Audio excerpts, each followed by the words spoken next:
Student exercise with Alex and Jeff.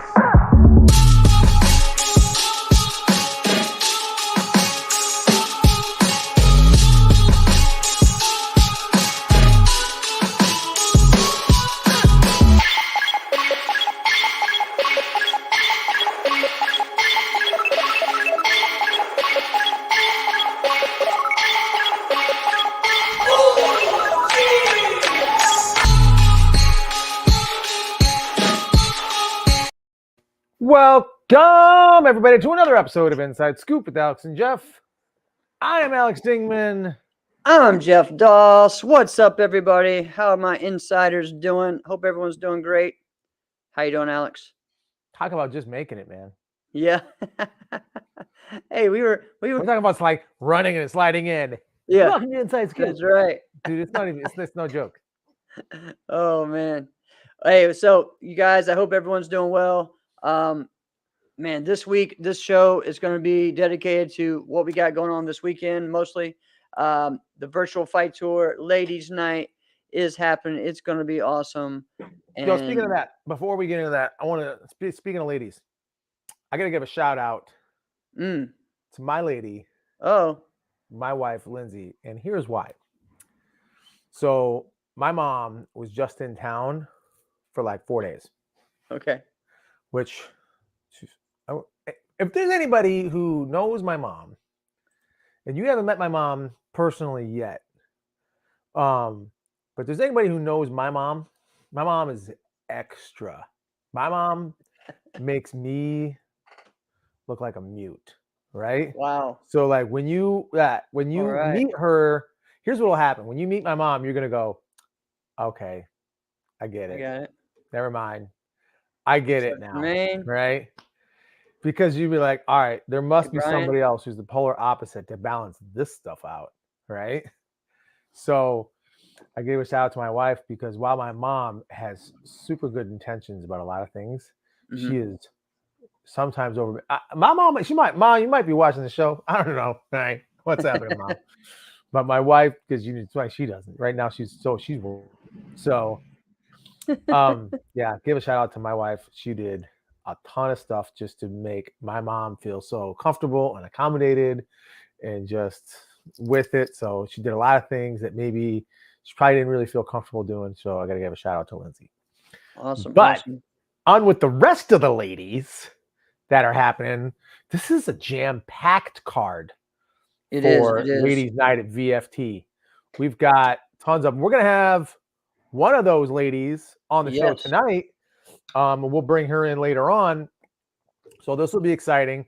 But man, I was thinking about a lot of the just training, I'm just thinking about this in general, just really getting really set up for like a 3-round match. Because I had this on my mind. And I started thinking, I was like, number one, I ain't doing a 3-round match. It's different. Because it was way different. Like when you're training in the school, people think like there's a psychological thing to this. Right. Like even when you're fighting, like in the school, people do this all the time and maybe don't understand why they get tired. Like when you fight like 10 rounds in a row and it's a new person each time who's fresh, right? You can do that and feel fine sometimes. And you're like, oh yeah, but then you go and do in a row and you feel gassed. And you do it back to back with the same fighter. There's some psychological stuff in there, right? Yeah. Some people can look at it and see the fighter being a little gassed and they're like, yes, I got it. Which you totally can if you feel fresh. But if you feel gassed and you see them gassed, then you're like, oh, all right, let me get a moment now. Yeah. It's a different feeling. Definitely is. It's so weird, right? The closest thing I would think to it for me would be, as an example, is wrestling. Wrestling in high school, amateur wrestling, because the rounds are very similar, and it's 3 rounds. It's 2 to 3 minutes. It's been a long time since I've done it, but that wears you out. You don't stop the whole time. I mean, you're using every muscle in your body. You're going, and you're gassed. This weekend I did. I participated in the belt test with my advanced belts, so I did the test with them for many things. Wait, what right? do you mean? Like they had a belt test. I participated with them to midterms. So that way they, weren't you running the test? I was running the test and How you doing do it, but both? because I have assistants that can run certain things that when I need to step in and out, that way their instructors are testing with them and they see, that I don't stop, training and growing and trying to go after my next belt. Right. So it's something that we'll be starting doing. So it's not just me, it's other instructors will be doing those tests with them as well. And it just makes you better too, because if the only time that you would do your forms, all those forms is like every 2 years, every 3 years, well, okay. That's, yeah, you can get ready for a big thing, but how about stay ready always, right? So anyways, Right. when we did our grappling for I grappled with one of the assistants who wasn't testing. He was fresh, and just 2 minutes of grappling and wrestling, it wears you out. And then we went right to sparring, and my legs were gassed. So, I mean, I can imagine, man, just doing those 3 rounds of going and again, like you said, it's different than doing 3 different fights, like at a tournament, right? Yeah. Because you're getting in each other's head, not just your own. Like you're trying to figure that person out because again, it's a chess match. It's like, all right, I'm doing this. What are they going to do to counter it, right? So it's a lot going on. Hey, I want to bring something up to you. I got to ask Daryl you a says question. cardio definitely makes a difference. That's exactly what I was going to bring up. Do you do cardio? I do different than what most people would say would be cardio. Yeah, I mean, I do like sprints and stuff, and I don't do any. But yeah, I don't do any aerobic activity. I don't really like it. I never really liked it. No. Yo, but even when I was at like 6.5, 7% body fat, mm-hmm. I notice how I use the word was, right? Because I'm not, a dad of 3 or 40, and kid, you must be the most selfish man in the world. You're gonna be 6.5% body fat at 40 with 3 kids. Oh man, gosh, would you be selfish? But anyway, no. So that ain't the case now. But even when I was that, like, I didn't do no cardio, none. Right? Yeah. What's happening, Jim? But I remember talking to like different fighters, and there was like a couple other fighters that really thought that way. Yeah, I did, and I didn't think this way in the sense of like, you should do what I think. And I wasn't swayed into this either, but I'm just like, I never really, what we do is not aerobic activity, right? That's what I think. Yeah, it's a sprint. You know what I mean? So yeah. So I was telling someone today that, I would suggest for certain things of doing, like sprinting the straightaways, walking the circles, or the corners, whatever you would say, on a lap, right? Or even just jogging, but like keeping yourself going, because it is different because you're kind of going up and down, up and down. But on the other thing is like all the top fighters that are like Raymond runs, Well, that's what I was going to get to. He runs. I don't like comparing, but that's the other thing. I don't like comparing people to Raymond, and I don't like comparing. Well, I don't think it's about comparing, but it's you look at the best, right? If you want to be that's what you need to go after. So, well, there's that. Yeah. But then to say like, listen, he's the best, you should do what he does. Mm-hmm. He's so different that sometimes it doesn't exactly work that way. You know what I mean? Right.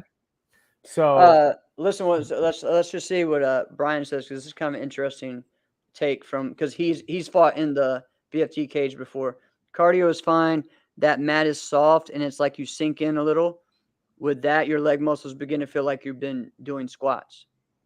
So it's an interesting take.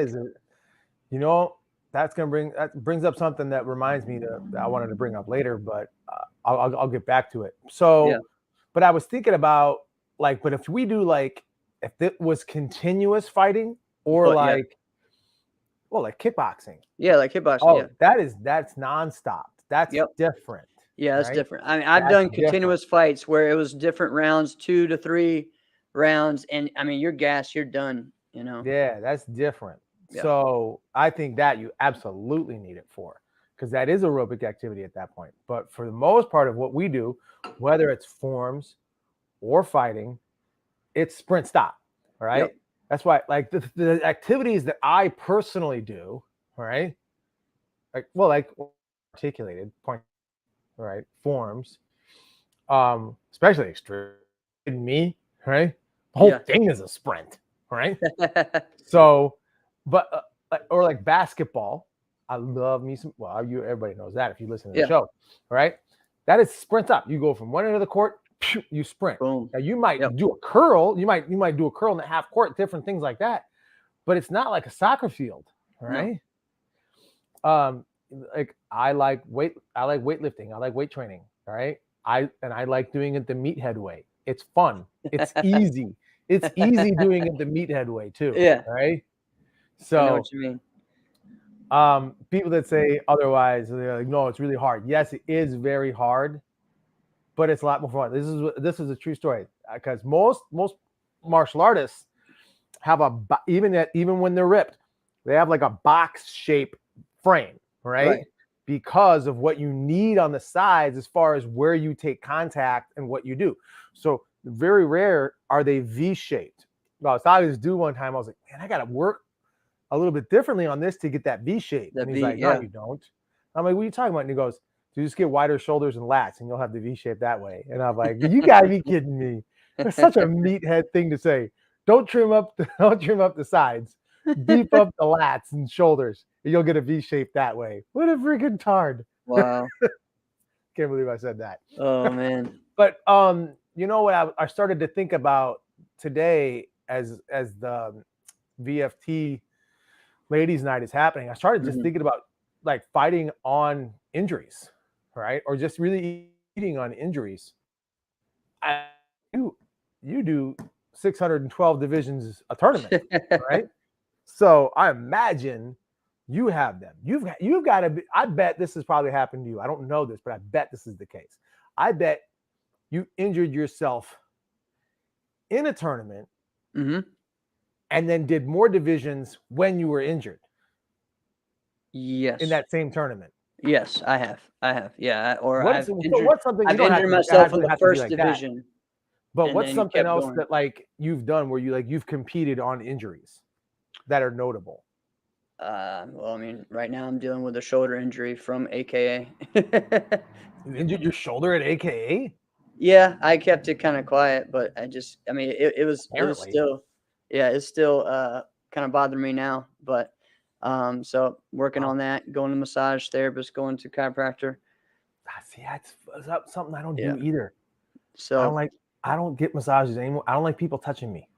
I know that sounds funny. Like when I say that, people think I'm joking, but I really don't. I'm like, oh, I'm good.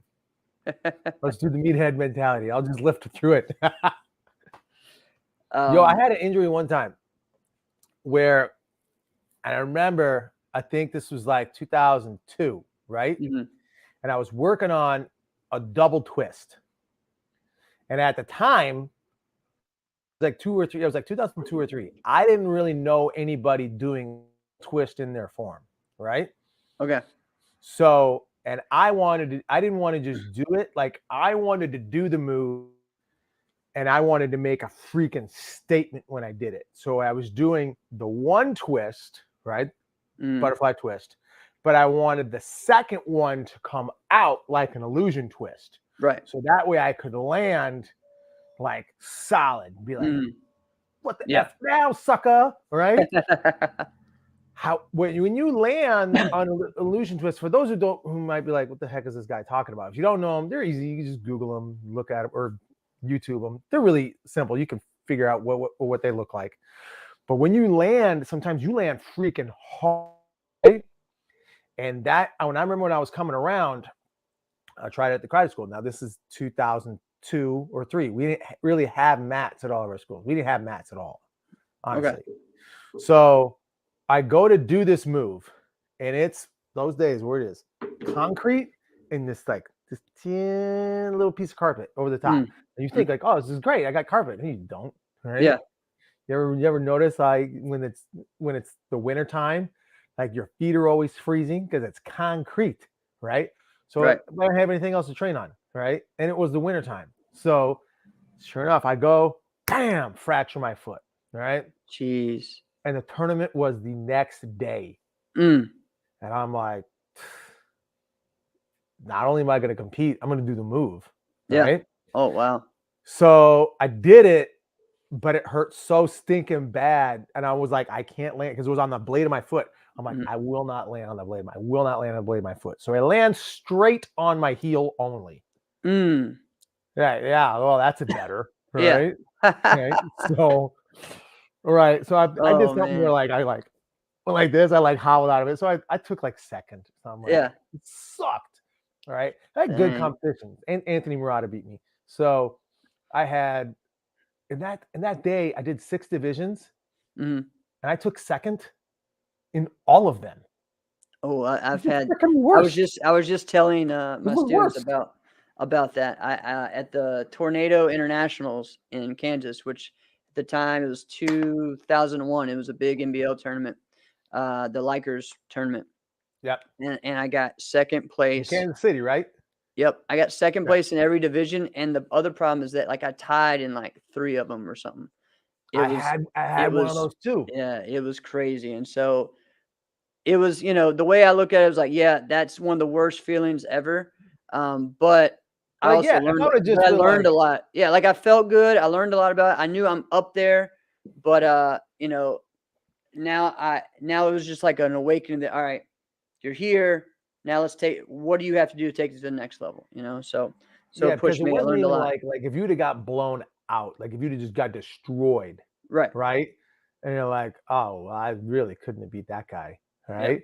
You almost feel a little better, right? But Mhm. like, all right, I don't feel good that I lost, but I understand where I'm at.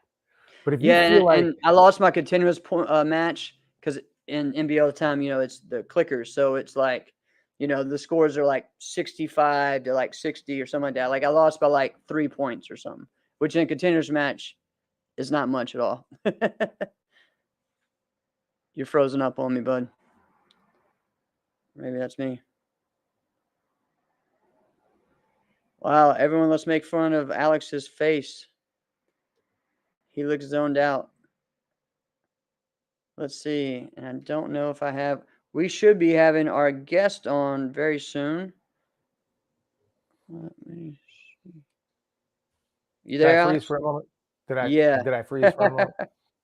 Hey, It's all right. Alex, I won't stay check long. my messages from you as well because I need to make sure we got our guest figured out. I see them in the back room, but I don't see their face, so we might have a similar issue to last week. Oh no. Yeah. So check on that while I'll explain a couple things that BF is going down at VFT. That some things that Jesse told us about. All right. So all the events, all the fights are going to be 3 rounds except the little kids. Okay. So we have like a 9 and under one. So that would be 2-round fight. So, I mean, guys, we got 9 fights, lots of rounds, lots of amazing stuff. So if you haven't gotten your tickets yet, do it now. This is going to be an amazing pay-per-view event. Also, we have Autumn Blummer, who's doing 2 fights, okay? So she's going to fight 6 rounds. So we're talking about how hard it's going to be to fight 3. She's going to fight 6. That's insane. And also, we have a couple of different sponsors that are putting up some money for some bonuses. So we have Funky Dojo, who is putting up $100 for anyone that breaks the scoring title. So if anyone beats Anthony Merrick's scoring title with 33 points, Funky Dojo is going to give them $100. All right. And for some reason, I thought also, Darren Payne had it. No, he had it before, but Anthony beat it.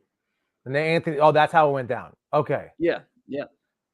And then Funky Jojo is also putting up $100 for anyone who goes off the cage. All right. So if you go off the cage and score a point, $100. If there's more than one to do it, they'll split the money. All right. So they're just putting the money up for that. Yeah, Jim, you're right, man. Support these ladies. Support them. Because this is going to be awesome. I think there's so many different fights. Before we get on hopefully we will have our guest on in a second. But what is the fight that you're looking forward to, or who is it that you're looking forward to watch? Serafina Fish. Yeah, man. I want to see Serafina Fish. Did you know that her nickname was Gangstafina? Yeah. Did you know that? I didn't know that. Yeah. That's freaking cool. But no, there's more than that. I think Lynn DeGroot, I want to see. I want to see her fight. She's getting a lot more skilled. All right, and there's they're in the highway division. I like that term. I'm gonna say that. All right, they're in the highway division, and I think that division is up for grabs right now, and I think ladies in that division, I think they know that. Like this division itself is up for grabs, right? Yeah, and there's so many that are. I mean, listen. I mean, Peyton Fender's one that has impressed me a bunch. You know, you got Lynn that's impressed me a bunch. I think both of them actually fought each other for the middleweight grand. So I think Peyton is the division underneath, and Lynn is the one above. So, all right.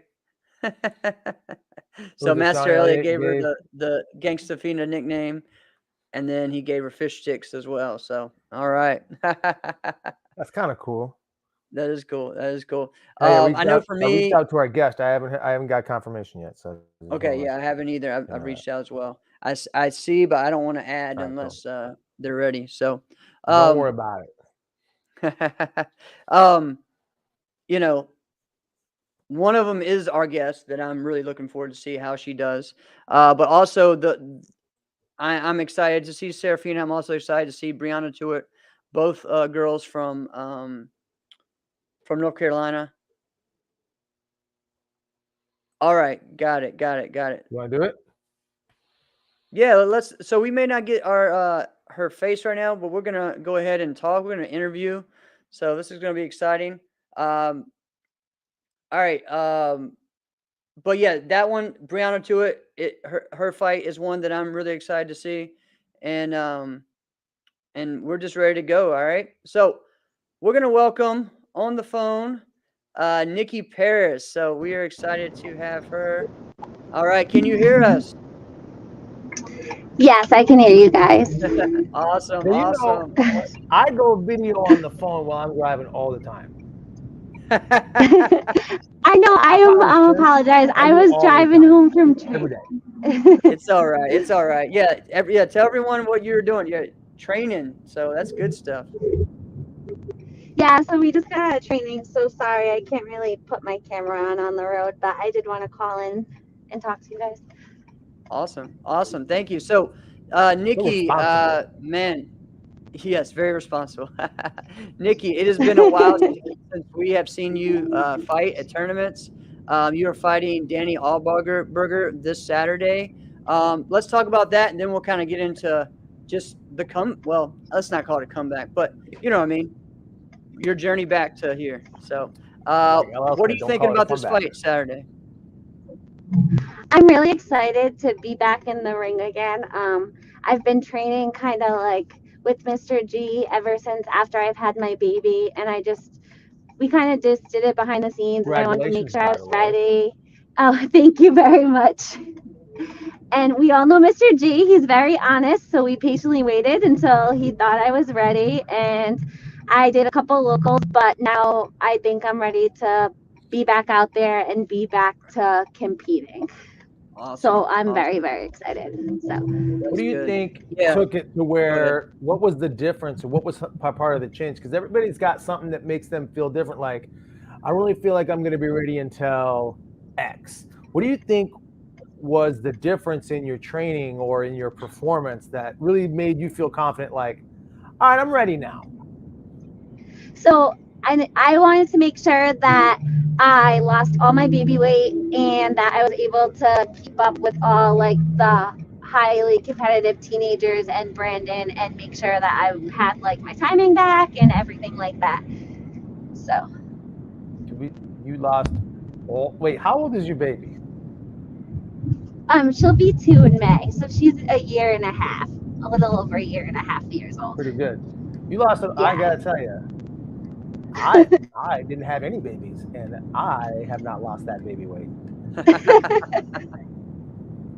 People want to giggle and be like, "Oh, you didn't have baby." I tell you what, my wife's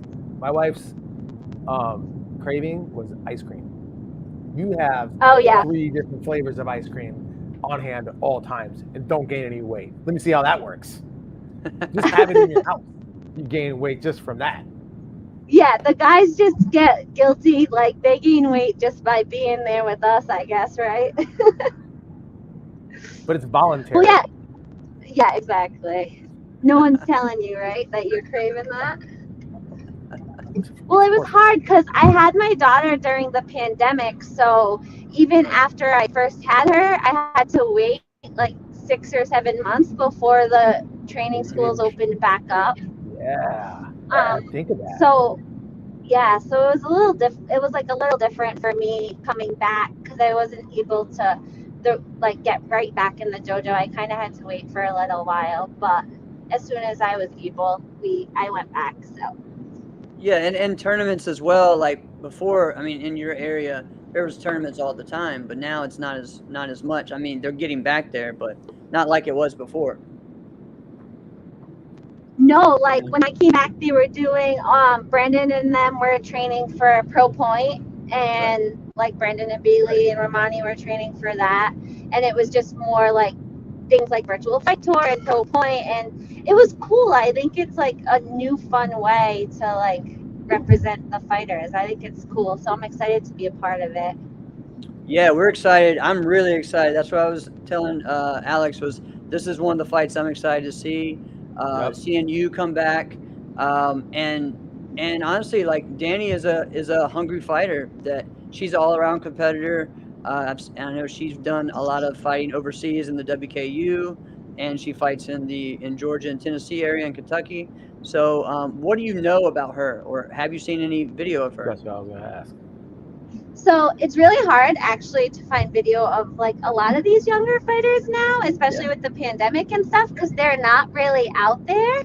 I was very fortunate because she used to grow up fighting Gabby. So Gabby was able to tell me a lot as far as how she fights. So I was fortunate in that area since there wasn't much video because of the pandemic, and I think she was almost a junior before the pandemic had started. So that was a little tough, but luckily I had someone in the dojo that did fight with her like a lot growing up in like the 16-17 division. So dude, that's what it was like in the 90s. Then there wasn't no video. That's Didn't right. nobody have nothing. You had to just go like, hey, who knows this person? How do they fight? I can't remember. I just beat them. That's not helpful, right? So that's what it was like. So now, but at least you had an insider, no pun intended with inside scoop. You had an insider to kind of guide you through that. So that's cool. All right. How do you feel the fight is going to go? Do you think like you have an idea like, all right, I have a feeling she's going to do this. I have a feeling first round is going to be like this, but then in the second round, X. How do you have a gauge as to what you feel like it's going to be? Well, everyone that I've talked to that's done Virtual Fight Tour is basically like cardio, and you have to be in shape, and third round kind of like makes or breaks the fight. So that's something that we've been focusing a lot on, and I think that's really like when you put 2 really good fighters in a ring, it's going to come down to who like is able to like maintain the pace of the fight without getting tired, I think, when it comes to that. Yeah, and you're in a camp too that has done it. You know, Coach G has coached several people to do it. You're around people that have it, and you're again training with Coach G, who's not going to take it easy on you. So you did kind of dodge the question though. Because hey, I was asking, how do you? They don't want to give their fight is going to go. I think that I am more than ready. So I hope that answers your question. I was joking with Mr. G, and I know it's like silly, but for a very long time, like I was just like lucky that I was a very talented fighter, and it kind of like came very easy to me. But ever since I've had my daughter, I've had to work like 5 times as hard as I've ever had to work in my life. And I think it's made me so much of like a smarter and more like diverse fighter. So I'm actually like excited because I feel like it challenged me in ways that I never really had to do prior to having her. So it's been like a different type of camp for me, and I feel like I've had to work like 3-4 times as hard. So I'm really excited. Wow, that's really cool. That's really cool to hear. Yeah, and I agree. I mean, you're definitely super talented, and as you say that just definitely I think is a cool thing for you to realize, especially in this moment in your career too. Like, you've been in this game for a while now. Been on Paul Mitchell, been on Full Circle, been on Straight Up, top teams, won overalls, and now you're at that point where you're seeing the growth and improvement and the things that you need to improve on. So pretty awesome. Yeah, it's definitely been eye-opening, and I've really enjoyed it actually, like coming back and kind of like working myself back up there. So that's great. I mean, I'm also very fortunate. How do you mean when you say you're very fortunate? Because I have like really good people in my dojo to train with. Like obviously Mr. G is awesome. Brandon like is such a good helper. Bailey comes down here and there. Ramani, like even the teenagers that we train are amazing. And like I just feel like I've had like a really good group of people that like to have sparring partners with, and I feel like not everybody gets that. Especially like Brandon's been so helpful. Like working with me. The new girl, Jasmine, is amazing. You'll see her on Saturday too. And it's just really nice to have like all the people together to like do rounds with and push each other and pick each other apart. And I know that like not everyone is fortunate enough to have that, So that is a very good point. Yeah, that's true. Do they make you feel like you're the old fighter out there? Well, Mr. G, he calls me mommy the whole time, so he like he'll like bust my chops, but it's just like Mr. G being Mr. G. But it's all in good fun. But he'll like joke when like because like they're all a lot of them are teenagers, and obviously I'm much older than them, so he'll like joke with me, and he's just like pushing me, obviously. Yeah. That's cool. That's cool. So I got a question for you, since we're talking about this whole fight card is about highlighting some of the best female fighters in sport karate. Jeff and I were talking about your matchup a couple weeks ago, and we were talking about like the whole fight card. What's a fight on the card that looks very interesting to us? And we both mentioned your fight because you were at such a peak, and then you did home life for an extended period, and then now you're back, right? Which actually a year and a half. That's a pretty quick time to come back at a high level, right? So, but what I was mentioning is I said, listen, she fought in an era that had Chelsea Nash and Morgan Plowden. Right. So I'm like, what? What are you going to say? Right? Those are two of the greatest female fighters of all time. Who do you think are the top female fighters of all time? Yes. Well, when I was younger, I looked up to Claire. I thought she was amazing. And she stayed amazing into like her 30s, which is like having babies coming back from it. Like she was amazing. So she was always one of my favorites before I was in the adult division. Obviously, I was really close to Chelsea. Undoubtedly, you can't not say that she was one of the best fighters ever.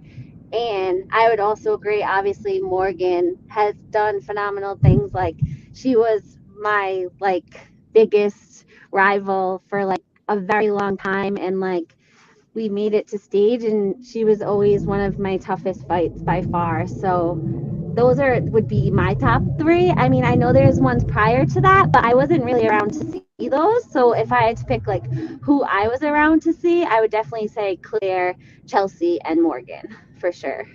Awesome. I mean, that's pretty good. Yeah. And as far as that, kind of in that same vein, as far as the best, but who are, and it doesn't have to be, it could be lady fighters, could be anyone, but who have been your biggest inspirations in sport karate for you? Like other fighters, you mean? Just in general, like who's inspired you? It could be coaches, it could be fighters, it could be anybody. So if I had to say, when I was young and I was 18, Mike Conroy was an amazing support for me. I was with him in Full Circle for such a long time, and to this day, Mike's still one of my favorite people. He did a lot for me. I used to train at a school all the time, and he got me comfortable in the ring and traveling, and like he always inspired me a great deal. And then when I started going to Mr. G's, he just has like a way of like, he knows how I work, and like when I started training with him, everything just clicked for me. And he's so supportive. He'll do anything for you. He'll push you. He'll stay late. He'll make extra classes. Like, you can just tell that he wants it as bad as you do. And like, it's just nice having that person in your corner. Like, even like coming back from this, like having conversations like, do you think I'm ready? And he like, just knowing like he's gonna tell you the truth, and like, but not like in a negative way, because he'll help you make up whatever he's telling you. But like, he changed. Ever when I started training with him, I started making stage almost every tournament. So he definitely I remember that. Yeah. Helped I me. remember talking and saying that. I was like, man, like since she's been training with Coach G and been on Straight Up and made that change, like you can just see a difference. Yeah, he just gives you like a new level of confidence in yourself. And like, it's nice because you're training with him all week and then he's behind you on the weekend, where like some of these coaches only see their fighters on the weekend. So I think just knowing that like he knows you. Yeah, it's different because like you guys kind of did it together. So awesome. I would say like those were definitely the 2 most inspirational coaches that I've had. As far as fighters, Verona and I had like a very different type of friend. Like, we were really good friends, but when we got in the ring, like it was, and we went back and forth so much and challenged each other so much, but like supported each other so much at the same time. So I think like we both helped each other become so much better, and she's still one of my best friends today. So I would definitely say, yeah, that would be like the fighter that just helped play a role for sure. That's great stuff. Okay, I have a question, because I do know that, listen, this sport karate competition that we do, it's a brotherhood, sisterhood that we have, right? And then you don't really know that it really is that until like a couple decades or maybe a decade in, and you're like, these people know me more than like a lot of other people know me, right? This is a really tight thing, and you create some really good friendships. However, there are some people in this circle of life that we are in that if they fall, you might just walk right by them, right? Oh my God. Who are some people that maybe a person that you are definitely not friends with? And you could be like, you know what? This person could kick rocks. Well, I'm not going to say a person, but I will say like Morgan, me, Verona, and Gina, like as we got older, I think we all started to notice that like the younger girls weren't as friendly, and like as we were, like if we lost to one another, we would be there cheering each other on for the nighttime show, or like, but whatever. But like when the younger girls started coming up, they had like chips on their shoulders, and they weren't as like friendly and kind to us as like we were to each other. So I think like just like the next generation, I guess, could be the answer, as far as like they weren't gonna like they just wanted to beat you. They weren't going to be nice to you. They didn't want to be your friend. Like, it was just like, whatever. All right. So then Okay. maybe there's not someone that you'd be like, all right, that you really dislike, but who's someone, or if is there an instance where someone just completely pulled an a-hole move and you're just like, what the frick is up with you? All right. Maybe someone from the younger generation.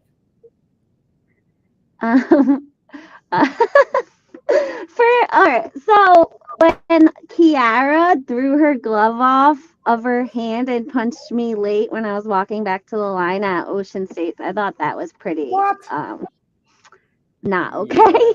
Yeah, that's not okay. Did you swing back? Did you swing back? Well, I like the judges kind of, because like we were fighting and I might have threw like a late shot in like the heat of the moment, and I started walking back to the line and she like threw her glove off and punched me in the side of the face, and then they like stopped the fight and stuff, and I feel like that was kind of like a low blow, because it like, I don't mind if people hit late in like the heat of the moment. It is what it is. Like, that's, I know I do it sometimes, like you don't, but it's not on purpose. But like to wait until I turn my back and like not and take your glove off was like not okay in my book. So that was like the one time that I kind of was like taken back by it, because no one's ever done that to me before. Were you just like in shock when that happened? Yeah, I like didn't even know. I didn't even know what happened until everyone. Is this actually happening? Yeah, so I didn't even know what happened until everyone told me after. I kind of like didn't see it coming, but damn. Yeah. That was like not okay. Yeah, that's not okay at all. So I got Nikki and Kiara, VFT. I got a breaking news just about the judges of the event. So let's hear it. So we have 4 judges that will probably be alternating. So one of them will be Gina Thornton, will be a judge for the VFT. Nice. Another one will be Tessa Gordon. Also, we have Raquel Benz, and we also have Faith Vieira, who will be judging as well. So definitely a well-rounded group of veteran fighters, younger fighters, and people from the area as well. So I'm glad to hear Faith is going to be a part of that. Faith has got some talent. So obviously we want to see someone like that fighting on the card. Right. But hey, this is, maybe we're not all ready all the time. You know, people dog on me like, hey man, you should be fighting, you should be competing. And I'm like, I am done. All right. If this thing ever happens again, it's going to take some years for me to get back. Right. But hey, I'm glad that she's a part of it. When you hear those names, Nikki, is there anything that pops out to you when you hear those judges' names? It makes me excited. I think like sometimes when we go to NASCA events, the women fighters don't always get good judges. The men have a better shot at it than us. They kind of just throw us whoever. And I've always said it's better when fighters judge fighters than, fighters judge fighters than just like pulling random people out of the audience or like a parent, and I don't think the women really have ever had like 3 solid judges that like knew what they were talking about. So what you're saying is sometimes you'll show up to your division and you got a center and two people you've never seen before. Yeah. Yep. Gotcha. Yeah, that's, and there's not, because that's not even like dogging someone like you're a bad judge.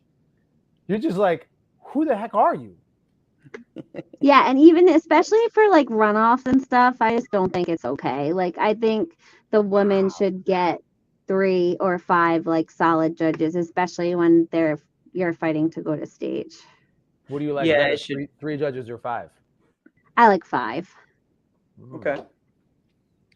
Yeah, I mean, personally, I always like the runoffs to have similar judges, men and women, you know, like just have runoff judges, you know, that are high quality. So, but I mean, it's the more important event. Right. It's that level up. Yeah. So, so Nikki, what is it that you think about? Like, I know you're focused on your fight, but is there any other fights or fighters that you're excited to see for this event. And what do you think? What do you feel like as far as fighting in a cage? Oh yeah, great point. Yeah. So again, I know I sound like a broken record, but Brandon has fought in the cage a lot, so he's kind of walked me through it. It's definitely going to be different, but we kind of trained for what it is. But I'm sure still going in it is going to be different because I've never fought in a cage before, and I know that because it's a circle, it makes it smaller, and stuff like that. So it's definitely going to be a different type of experience for me personally because I've never had the experience in a cage before. But I don't think really anyone has because, as far as I know, Danny hasn't done virtual fight tour either. So I think it's going to be like a new experience for both of us. Yeah, definitely. And what about any other fights that you're excited about? I'm sure, obviously, Jasmine, right? Me and Jasmine have basically trained the whole fight camp together, and she's so good, and she's definitely going to be like a force to be reckoned with for sure. And I'm excited for her to get out there and have her first fight in our uniform. So it's going to be awesome. So obviously, I'm excited for her. It's hard because I don't really know a lot of the people on the fight card this time, like I usually do. From a long time ago. I used to fight Alyssa a lot, like so long ago. I don't know the other girl that she's fighting. Yeah, so I think I'm just excited to see it. Yeah. Yeah, to like see all the new fighters and kind of like be back in the mix of all of it. Right. Now, I don't know where. I know that she's on straight up. But Autumn, I don't know where she trains at. If she trains with you guys or if she's from somewhere else. I'm not sure. She doesn't train with us. She's from another state. I'm not sure which one actually, to be honest. But yeah. So, right, but I'm good for her for taking 2 fights. Yeah, that's crazy, right? Dude. 6 rounds. We were talking about how 3 rounds. Would you be ready for 2 fights?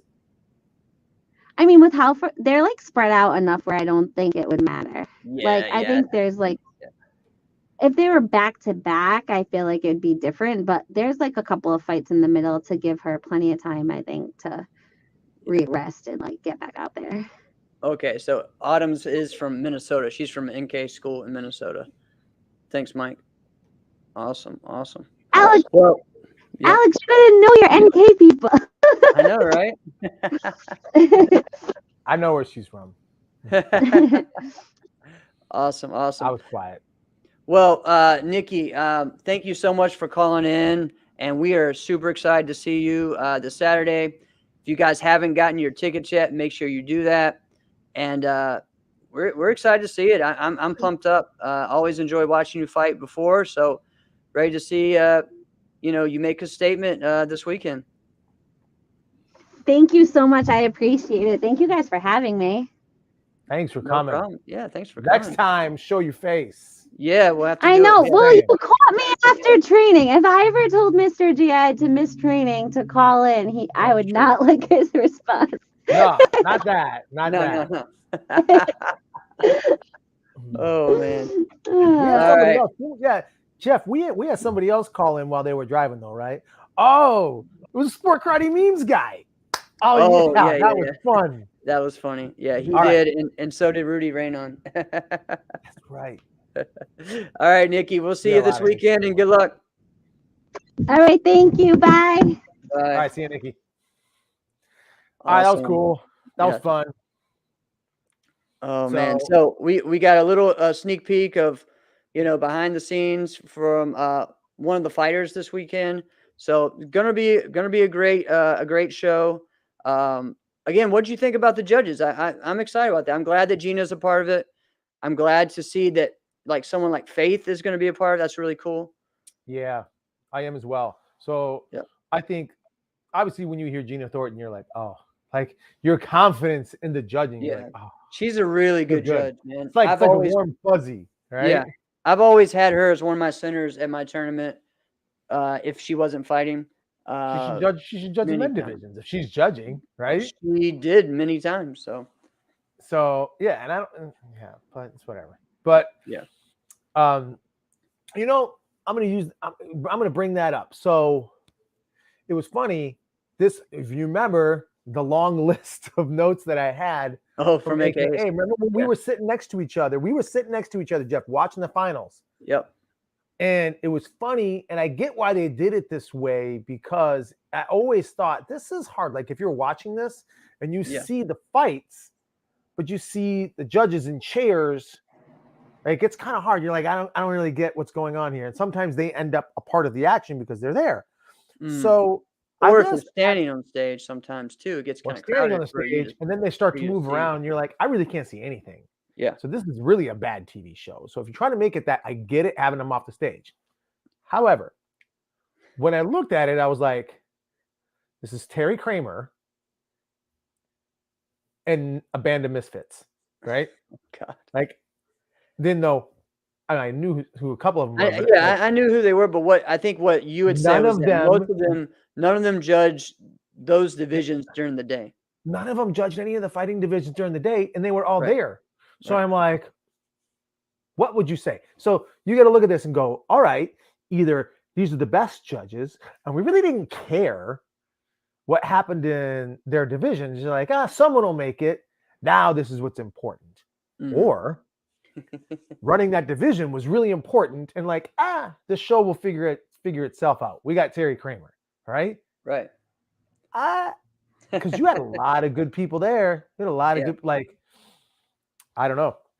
Yeah. Juan Brown was there all day just to hang out and judge. I was like, how do you not utilize that resource? Who'd you say? Juan Brown. Oh yeah. That would have been a great one. Yeah. Right? I mean, one of the best, to me, the best judge there was fighting. So that made it. Yeah, Obeda Ben Wally. Yeah, exactly. Yeah. And he's like, yeah, I'll totally do it if I'm not fighting. And then he was fighting. Right. Yeah, exactly. Yeah. Nick said it. And see, this is what happened. He was probably the best. Nick's hating on him. Hating on him for competing. I'm just kidding.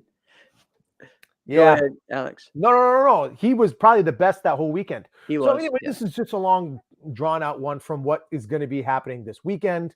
Yeah. You look at this and you hear all the names of the judges and you feel pretty good about it, right? So I like that. I like that there's some youth in there as well.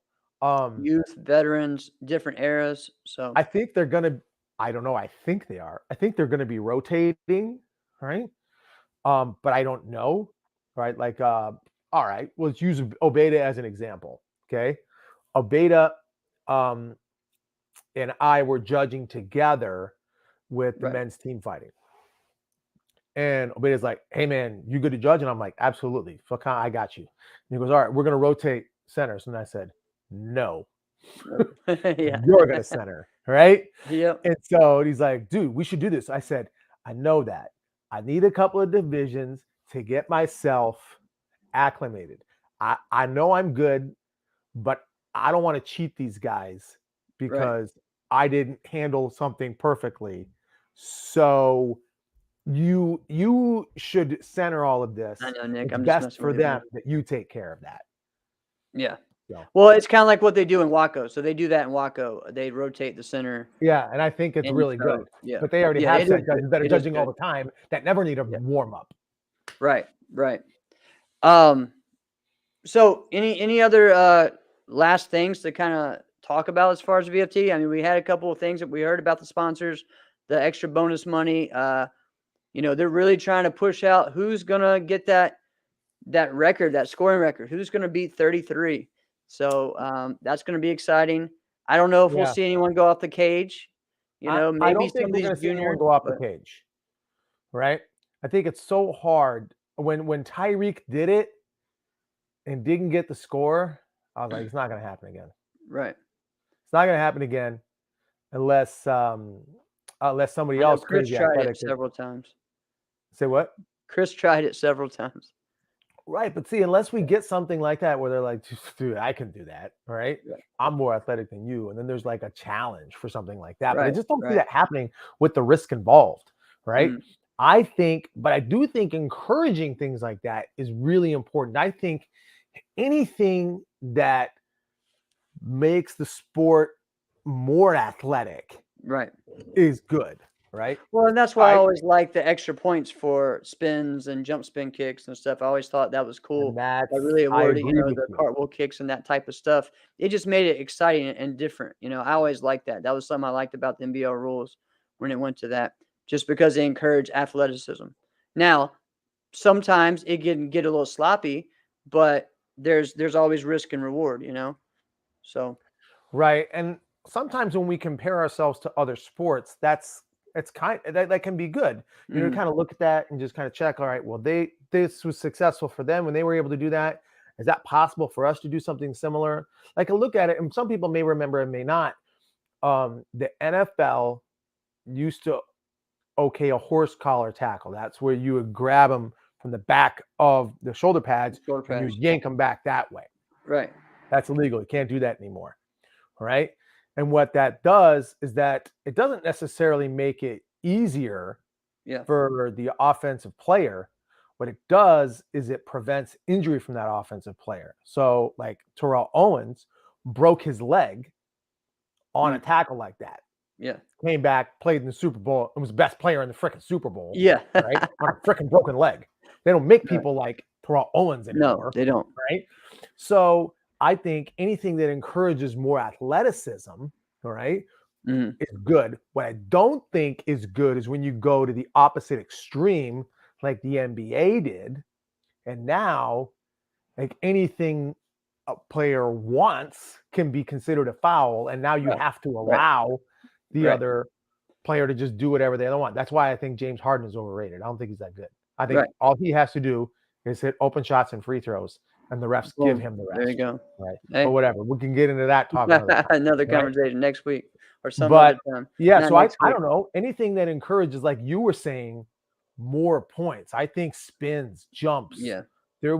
I think there was a time where we saw them every other match. I think the 90s had more of them, right? Right. Than we're seeing today. When was the last time you really saw multiple jump spin kicks in a tournament?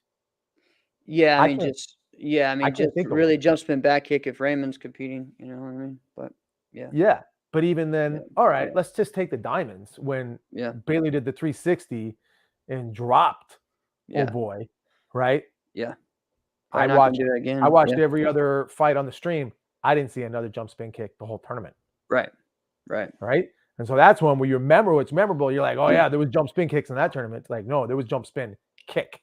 Right. I didn't see a second one. Right. That was one of the best ones the whole freaking year. So Drew, I'll just do a quick answer to this question. I think that not necessarily. I'm not going to say they should keep it reduced. Or even go back to what they had. I think they need to adjust the prize money. I think there's a lot of things that they can do. I didn't necessarily like the way it was before. So I think that there's some things that they need. I liked when they had runner-up money. I liked when it was kind of set to different ways. I think they need to look at it. I also like when they had divisional money. If you just want to do divisional money and then one overall, like 5 or 6 overalls or whatever, then do that, So I think there's just ways to revisit it and make it work. So it's not always necessarily just the amount of money, but I just think some of it needs to be spread out too. I think there's certain things that needs to be done. So that's just with me. I think we agree on that, Alex. You know what we should do? Oh, we should ask them. Yeah. Yep. So just put it out here right now. Yep. Larry, Mr. Carnahan, open invitation.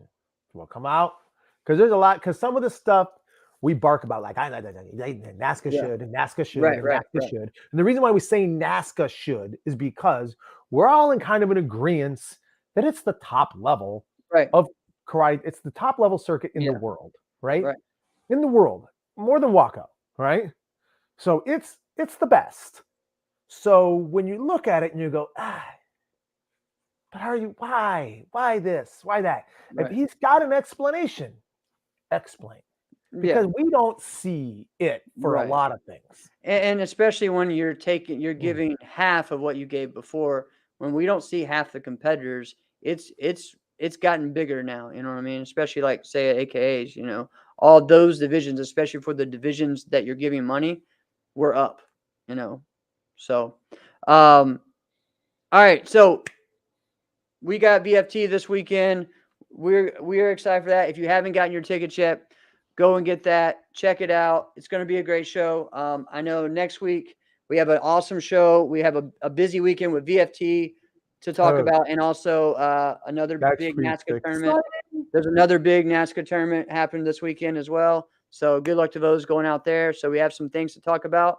But next week we're having another round table. So a forms round table. We have done people of the past of really like my generation of like the late 90s, 2000s group, you know. We did also ones of the current kind of like veterans of, you know, like Sammy Smith and Jackson Rudolph. 2010s. We did some, you know, we did a round table with the women's, you know, athletes from the 70s and 80s. We've done lots of these things, and this is going to be really exciting. Oh, we did the ladies one with, you know, Casey and Lauren and Elise Carell. So that was fantastic. That was fantastic. This one's going to be great. This is going to be like the rising stars or the current stars of what's happening right now. We're going to give them their chance to talk and speak and say what they'd like to see and what their mindset is, what they want to see more of. So we have Rashad Eugene next week. We have Kaylin Kowalski, and we have Salif, who is going to be here. So we're talking about, you know, Salif is a brand new adult in the division. Rashad is that young guy that's making, you know, he's going to every single NASCAR tournament this year. He is focused on getting overall grands, being the best.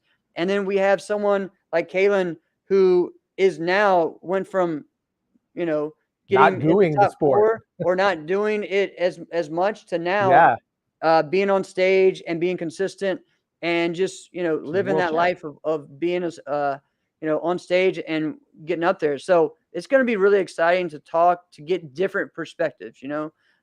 So I'm pumped up for it.